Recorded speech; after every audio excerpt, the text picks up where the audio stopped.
بسم اللہ الرحمن الرحیم۔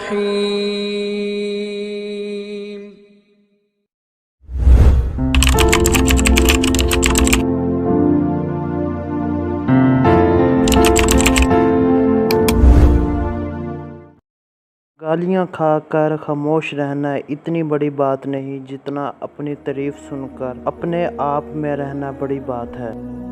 روز نئے دن کی ایک نئی جوش کے ساتھ آغاز کرو۔ یقین مضبوط ہو تو اللہ کا ہر فیصلہ سکون دیتا ہے۔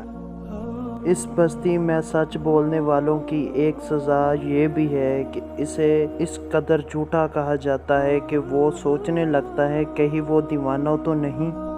ہمیشہ معذوروں کی مدد کرو کیونکہ تم بھی کبھی معذور ہو سکتے ہو۔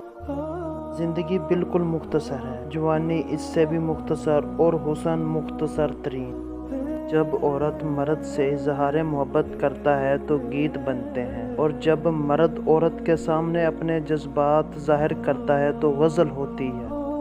صادق شخص کی علامت یہ ہے کہ لوگوں کے ساتھ ملا جلا رہے اور دل میں اکیلا ہو تو صرف اللہ تعالیٰ اس کے ساتھ ہو۔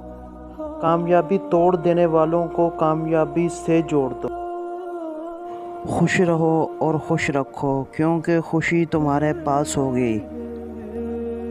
عقیدے کی پرورش ماں کی گود میں اور نشوونما گھریلو روایات اور معاشرتی ماحول میں ہوتی ہیں۔ روز نئے دن کی ایک نئی جوش کے ساتھ آغاز کرو۔ کم از کم یقین بھی جب دل میں داخل ہو جائے تو دل کو نور سے بھر دیتا ہے اور دل سے ہر قسم کا شک دور کر دیتا ہے، جس کی وجہ سے دل شکر ادا اور اللہ کا خوف ہوتا ہے۔ ہمیشہ دل کی سنو کیونکہ کبھی نہیں جھوٹ بولتا۔ ایک مخلص مسکراہٹ، خوشگوار چہرہ اور اچھا اخلاق، ایک مہربان لفظ اور اس خالص دل کسی بھی انسان کو حقیقی خوبصورتی ہے۔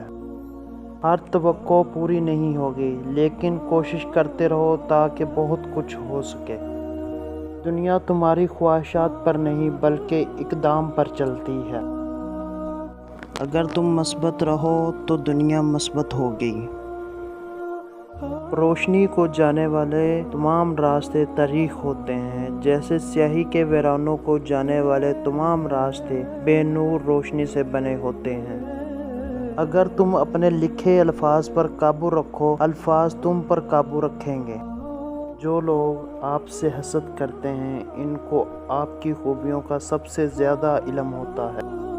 گزارے ہوئے وقت کا پیچھا چھوڑ دو، روز نئے وقت کے ساتھ آگے بڑھو۔ محنت کرو، ایک دن لوگ آپ کے سبب جانا کریں گے۔